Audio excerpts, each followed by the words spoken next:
नमस्कार दोस्तों, आपका बहुत बहुत स्वागत है आपके अपने YouTube channel science defence academy Taranagar में। दोस्तों मैं हूं राकेश सिहाग और आज हम चर्चा करने वाले हैं 15 जुलाई के करंट अफेयर के बारे में। तो आज का वीडियो बहुत इंटरेस्टिंग होने वाला है, आपको अंत तक देखना है।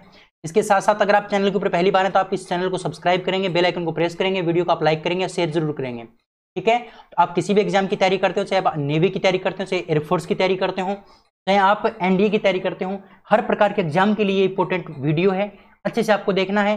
10 क्वेश्चन इस वीडियो में मैंने शामिल किए हैं और ये 10 क्वेश्चन आपके लिए बेहद इंपॉर्टेंट है। चलिए वीडियो को स्टार्ट करते हैं, बात करते हैं 15 जुलाई के करंट अफेयर के बारे में। आज का पहला क्वेश्चन है कि हाल ही में ली सीन लूंग किस देश के फिर से प्रधानमंत्री बने हैं। ली सीन लूंग किस देश के फिर से प्रधानमंत्री बने हैं, कहने का मतलब दोबारा प्रधानमंत्री बने हैं। तो ये किस देश के बने हैं?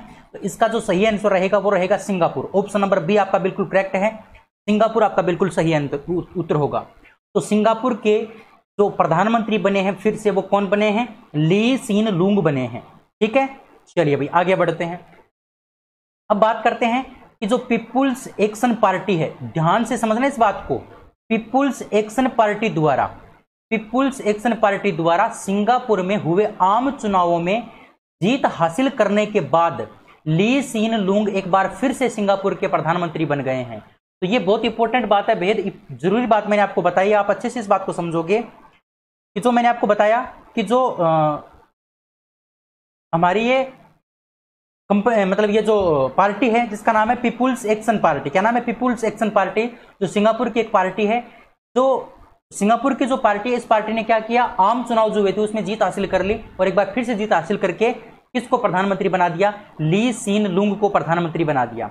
यहां पर बात आई है कि ली सीन लूंग किस पार्टी से बिलोंग करते हैं, तो ध्यान रखना पीपुल्स एक्शन पार्टी से बिलोंग करते हैं। अच्छा, सिंगापुर की अगर चर्चा करते हैं तो सिंगापुर की राजधानी का नाम है सिंगापुर सिटी। क्या नाम है? Singapore city. मुद्रा का नाम है सिंगापुर डॉलर। राष्ट्रपति का नाम है हलीमा याकूब। क्या नाम है? हलीमा याकूब। हलीमा याकूब राष्ट्रपति हैं। और प्रधानमंत्री की अगर बात करते हैं तो दोबारा कौन बने हैं?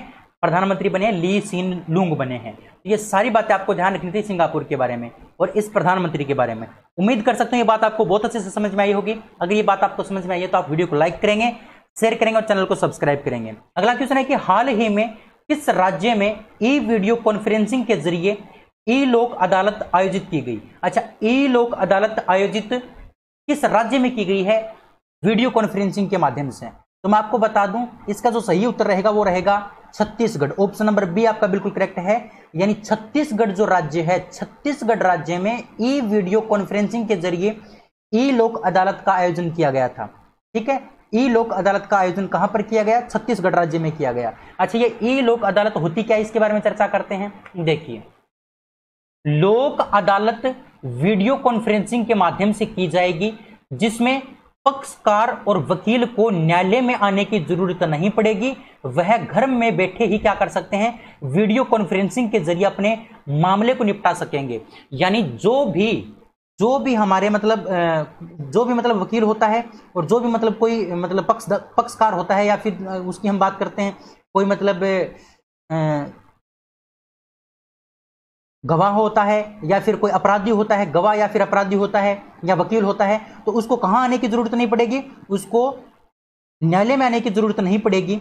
न्यायालय में आने की जरूरत नहीं पड़ेगी, वो घर बैठे क्या कर सकते हैं? अपने मामले को निपटा सकते हैं। तो ये जो व्यवस्था है, इस व्यवस्था को हम बोलते हैं ई लोक अदालत। क्या बोलते हैं?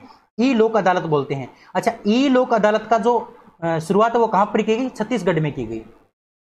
छत्तीसगढ़ का जो बिलासपुर जिला है, छत्तीसगढ़ का जो बिलासपुर जिला है, इस बिलासपुर जिले में क्या की गई है? ई लोक अदालत शुरू की गई है। बहुत इंपॉर्टेंट बात है, ये आपको अच्छे से ध्यान रखनी है। छत्तीसगढ़ के बिलासपुर जिले में ई लोक अदालत शुरू की गई है। इसका उद्घाटन किसने किया? इसका उद्घाटन किया छत्तीसगढ़ हाईकोर्ट के जो मुख्य न्यायाधीश हैं, जिनका नाम है पी.आर. रामचंद्र मेनन। पी.आर. रामचंद्र मेनन, ठीक है ना, पी.आर. रामचंद्र मेनन। इन्होंने इसका क्या किया? इन्होंने इसका क्या किया? उद्घाटन किया। तो ये बात पे आप अच्छे से ध्यान रखनी है, लेकिन ये बात पे आपको अच्छे से ध्यान रखनी है बाबू। उम्मीद कर सकते हैं ये बात आपको अच्छे से ध्यान रहेगी। चलिए आगे बढ़ते हैं। अब बात करते हैं छत्तीसगढ़ के बारे में। देखिए ध्यान से, छत्तीसगढ़ की जो स्थापना है वो 1 नवंबर 2000 को की गई थी। कब की गई थी? 1 नवंबर 2000 को। 1 नवंबर 2000 को इसकी क्या की गई थी? स्थापना की गई थी। ठीक है, अच्छा, राजधानी का नाम है नया रायपुर या फिर अटल नगर, नया रायपुर या फिर अटल नगर, ठीक है ना, नया रायपुर या फिर अटल नगर, इसके बारे में आप ध्यान रखोगे। इसके आगे देखिए, फिर इसके आगे देखिए आप अच्छे से, आगे है मुख्यमंत्री का नाम भूपेश बघेल, मुख्यमंत्री का नाम क्या है, भूपेश बघेल, ठीक है ना, ये बात पे आप अच्छे से ध्यान रखोगे। उसके बाद है राज्यपाल का नाम है अनुसुईया उइके, अनुसुईया उइके क्या है, इसके राज्यपाल हैं। इसी प्रकार से छत्तीसगढ़ उच्च न्यायालय के मुख्य न्यायाधीश का क्या नाम है, पी.आर. रामचंद्र मेनन, क्या नाम है, पी.आर. रामचंद्र मेनन, ठीक है। ये सारी बातें आपको ध्यान रखनी है। उम्मीद कर सकता हूं ये क्वेश्चन आपको बहुत अच्छे से समझ में आया होगा। आगे बढ़ते हैं, नेक्स्ट क्वेश्चन की चर्चा करते हैं। अगला क्वेश्चन है कि हाल ही में दादा साहेब फाल्के पुरस्कार 2020 किसने जीता। क्वेश्चन क्या है, दादा साहेब फाल्के पुरस्कार 2020 किसने जीता, ये क्वेश्चन आपसे पूछा है। तो आप ध्यान से इस क्वेश्चन को समझोगे कि 2020 जो फाल्के पुरस्कार, दादा साहेब फाल्के पुरस्कार 2020 वो किसने जीता है, तो उनका नाम है केसंग डी थोंगटोक। क्या नाम है, केसंग डी थोंगडोक, केसंग डी थोंगडोक। इन्होंने क्या किया, दादा साहेब फाल्के पुरस्कार 2020 जीता। अच्छा, ये पुरस्कार किस क्षेत्र में दिया जाता है, इसके बारे में चर्चा करते हैं। तो ध्यान से देखिए, दादा साहेब फाल्के पुरस्कार भारत सरकार की ओर से दिया जाने वाला एक वार्षिक पुरस्कार है, यानी प्रत्येक वर्ष ये दिया जाता है। वार्षिक का मतलब प्रत्येक वर्ष दिया जाता है, जो किसी व्यक्ति विशेष को भारतीय सिनेमा में उसके आजीवन योगदान के लिए दिया जाता है, उसके आजीवन योगदान के लिए, यानी कहने का मतलब जो व्यक्ति भारतीय सिनेमा में अपना योगदान देता है, उस योगदान के लिए क्या दिया जाता है, यह दादा साहेब फाल्के पुरस्कार दिया जाता है सिनेमा के अंदर योगदान देने वाले व्यक्ति को। केसंग डी थोंगडोक की अगर बात करते हैं तो ये क्या थे, एक स्वतंत्र फिल्म निर्माता थे, और इन्होंने इनको चीलुपो एक फिल्म मान सकते हो, इसके लिए क्या दिया गया था, इसके लिए पुरस्कार दिया गया था चीलुपो के लिए, ठीक है ना, चीलुपो के लिए। ये बात आप अच्छे से ध्यान रखोगे, चीलुपो के लिए। उम्मीद करता हूं ये बात आपको समझ में आई होगी। 3 नंबर क्वेश्चन आपको अच्छे से समझ में आया होगा। आगे बढ़ते हैं।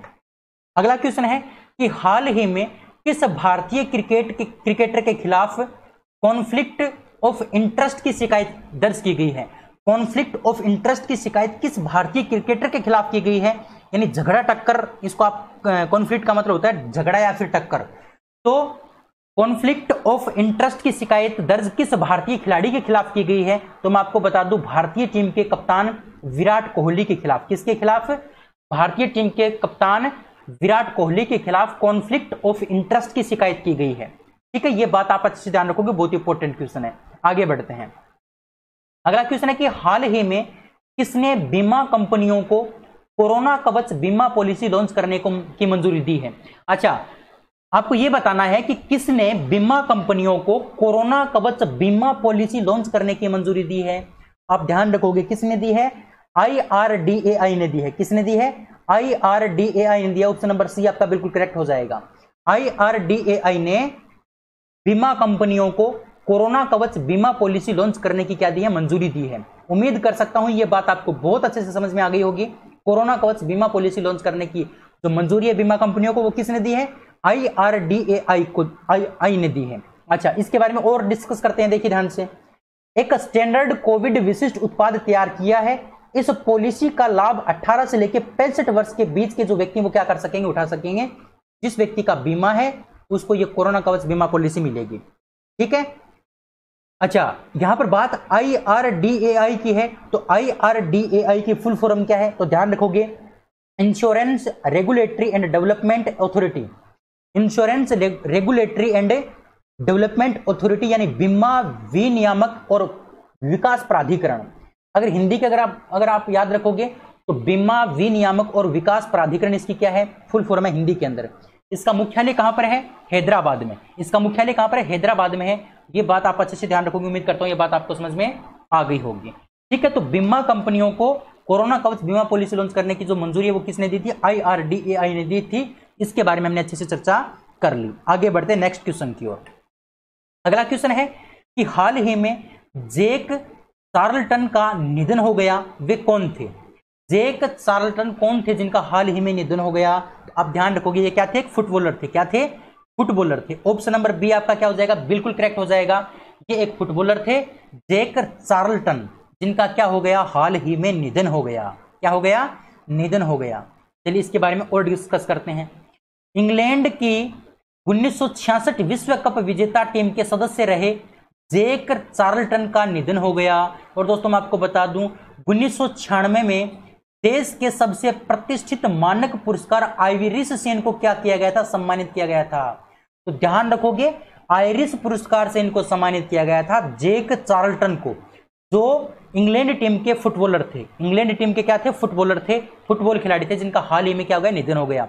और दोस्तों जब इंग्लैंड की टीम 1966 में, इंग्लैंड की टीम 1966 में विश्व कप जीती थी, उस विजेता टीम के ये क्या थे, सदस्य रहे थे जैक चार्ल्टन, जिनका हाल ही में निधन हो गया। फुटबॉल टीम से क्या करते थे, बिलोंग करते थे। आगे बढ़ते नेक्स्ट क्वेश्चन की ओर। अगला क्वेश्चन है कि हाल ही में ऑस्ट्रिया, ध्यान से समझना इस क्वेश्चन को, हाल ही में ऑस्ट्रिया में स्पीलबर्ग के रेड बुल रिंग में हुए स्टायरिन ग्रांड प्रिक्स 2020 की रेस किसने जीती। अच्छा, स्टायरिन ग्रांड प्रिक्स 2020 की रेस किसने जीती है, ये क्वेश्चन आपसे पूछा है, जो कहां पर हुई थी, ऑस्ट्रिया का जो स्पीलबर्ग है उसके रेड बुल रिंग में ये क्या हुई थी, रेस हुई थी, जिसका नाम था स्टायरिन ग्रांड प्रिक्स 2020। इस रेस को किसने जीता, तो इस रेस को जीता था लुइस हैमिल्टन ने। किसने जीता था, लुइस हैमिल्टन ने जीता था। ऑप्शन नंबर ए आपका बिल्कुल करेक्ट है।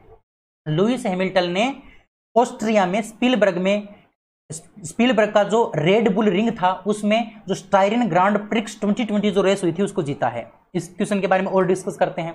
देखिए इस साल 2020 फार्मूला वर्ल्ड चैंपियनशिप जो है वो तो दूसरी बार हो गई थी, यानी ये जो फार्मूला 1 रेस है ये तो कितनी बार हो चुकी है, 2 बार हो चुकी है 2020 में। और ये जो स्टायरिन ग्रांड प्रिक्स है ये कितनी बार हुई है, सिर्फ 1 बार हुई है। कितनी बार हुई है, 1 बार हुई है, ये आपको ध्यान रखना है। तो फार्मूला 1 वर्ल्ड जो चैंपियनशिप है वो तो 2 बार हो चुकी है 2020 में, और स्टायरिन ग्रैंड प्रिक्स जो रेस है वो 1 बार हुई है, ये बात आपको ध्यान रखनी है। और स्टायरिन ग्रैंड प्रिक्स रेस को किसने जीता, लुइस हैमिल्टन ने जीता, जो ऑस्ट्रिया के स्पीलबर्ग के रेड बुल रिंग में आयोजित हुई थी। आगे बढ़ते हैं। अगला क्वेश्चन है कि हाल ही में एसीसी ने कोविड-19 के कारण एशिया कप क्रिकेट टूर्नामेंट को कब तक के लिए स्थगित कर दिया है। एसीसी का मतलब जो एशिया का जो क्रिकेट काउंसिल है, एसीसी मतलब एशिया क्रिकेट काउंसिल, एसीसी ने कोविड-19 के कारण एशिया कप जो टूर्नामेंट होता है क्रिकेट का टूर्नामेंट, उसको कब तक के लिए स्थगित कर दिया है। तो मैं आपको बता दूं जून 2021 तक के लिए, जून 2021 तक के लिए इसको क्या कर दिया है, स्थगित कर दिया है। देखिए इस क्वेश्चन के बारे में, यह टूर्नामेंट पहले सितंबर 2020 में होना था, तो अब जून 2021 में होगा।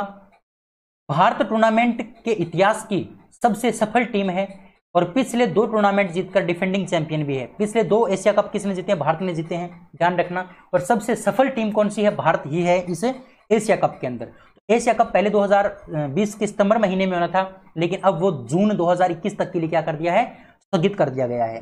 ठीक है, तो ये बात आपको ध्यान रखनी थी।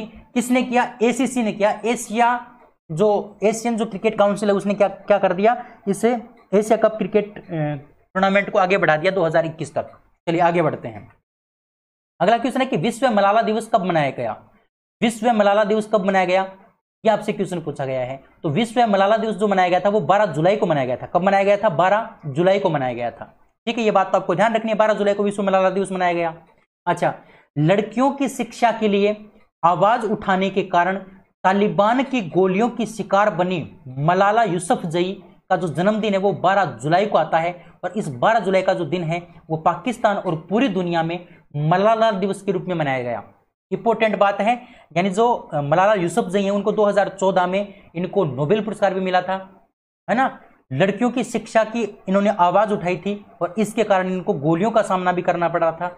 और इनका जो जन्म है वो 12 जुलाई को आता है। और इसी दिन 12 जुलाई का दिन किसके रूप में मनाया जाता है, विश्व मलाला दिवस के रूप में मनाया जाता है। ठीक है, और इस दिन को मनाने की घोषणा किसके द्वारा की गई थी, संयुक्त राष्ट्र के द्वारा की गई थी। किसके द्वारा, संयुक्त राष्ट्र के द्वारा, यानी यूएन के द्वारा इस दिन को मनाए जाने की घोषणा की गई थी।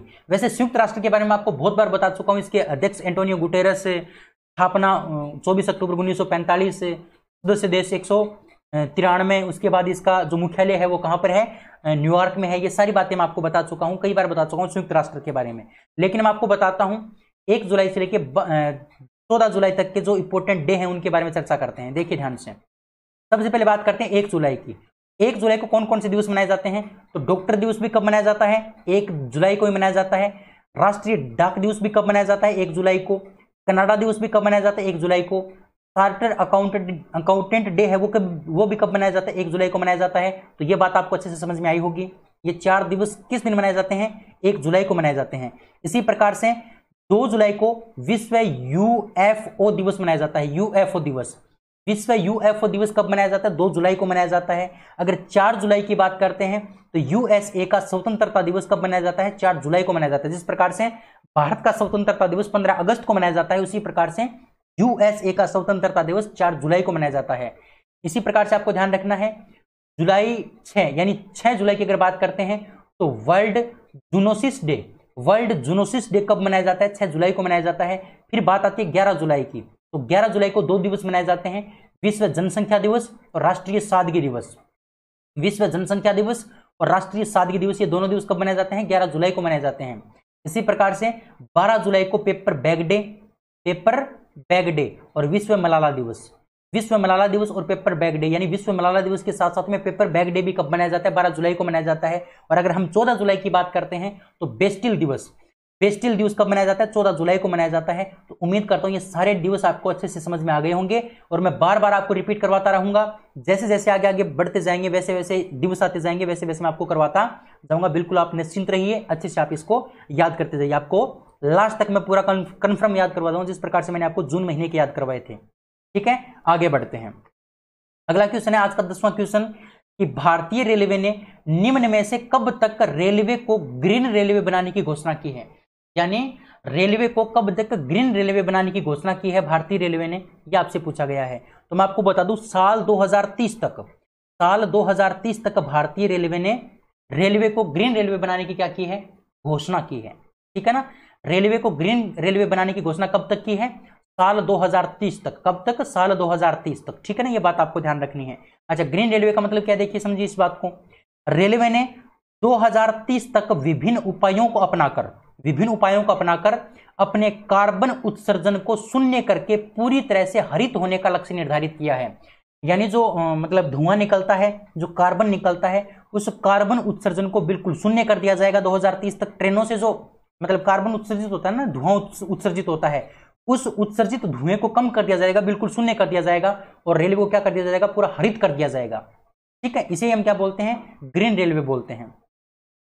इस रेलवे ने इस पहल के तहत रेल लाइनों के विद्युतीकरण, ऊर्जा दक्षता सुधारने और अक्षय ऊर्जा स्रोतों का इस्तेमाल करने जैसे उपाय अपनाए जाएंगे। रेलवे ने बड़ी लाइन के जो सभी मार्ग हैं उनको दिसंबर 2023 तक विद्युतीकरण करने का भी क्या किया है? लक्ष्य निर्धारित किया है ना। दिसंबर 2023 तक जितने भी बड़े बड़े रेलवे लाइन उनका क्या कर दिया जाएगा? विद्युतीकरण कर दिया जाएगा। अब विद्युतीकरण कर दिया जाएगा तो धुआं नहीं निकलेगा, जिससे क्या होगा? कार्बन कम होगा। तो इस प्रकार से 2030 तक बिल्कुल कार्बन उत्सर्जन को शून्य करने की घोषणा की है भारतीय रेलवे ने। और भारतीय रेलवे को ग्रीन रेलवे बनाने की घोषणा 2030 तक का लक्ष्य रखा गया है भारतीय रेलवे के द्वारा। उम्मीद कर सकता हूं ये क्वेश्चन आपको बहुत अच्छे से समझ में आया होगा और ये सेशन भी आपको बहुत अच्छे से समझ में आया होगा, बहुत इंटरेस्टिंग आपको लगा होगा। अगर आपको अच्छा लगा है तो आप कमेंट करेंगे जय हिंद जय भारत का आप एक जरूर कमेंट करेंगे, जिससे कि मुझे मोटिवेशन भी मिलेगा और ये भी पता चलेगा आपने वीडियो को लास्ट तक देखा है। ठीक है, तो आज के इस वीडियो में इतना ही। अगले वीडियो में फिर मिलते हैं, तब तक के लिए जय हिंद जय Bharat. Thank you, bye bye, have a nice day, thank you.